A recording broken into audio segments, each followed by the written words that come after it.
Hello, আসসালামু আলাইকুম guys. আমার কথাটা শুনবেন, যা শুনে আপনার চোখের পানি ধরে রাখতে পারবেন না। এই কারণে দেখতে পাচ্ছেন আমাদের গ্রামের অবস্থা।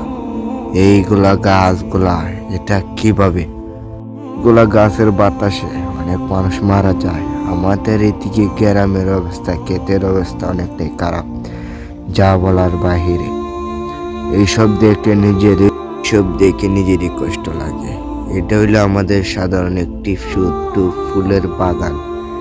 ফুলের বাগানের অবস্থা দেখেন, আগে কত সব মানুষ হতো এই বাগানে ফুল নিত, এখন নেয় না কেন জানেন?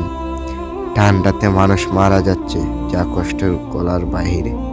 এত ঠান্ডা যে ফুল নেবে দূরের কথা। আমাদের এদিকে ঠান্ডা মনে করেন না, সকালেও থাকে, বিকালেও থাকে, রাত্রেও থাকে, মানে পুরো দিনটাই সেম একই রকম। আমি দেখেন না কেন, আমি এই ভিডিওটা করেছি বিকেলবেলা, তারপরে দেখতে পাচ্ছেন আমাদের এলাকার অমন ঠান্ডা, যে ঠান্ডা বলার ভাষা নেই। কিন্তু এদিকে রোদ দেয় না ভাই। গ্রামের অবস্থা, ক্ষেতের অবস্থা, একটা ফুকও নাই। জানেন, যেগুলা মানুষ আছে সেইগুলাই ঘরে বসে থাকে। তো প্রিয় বন্ধুরা, আজকের জন্য বিদায়।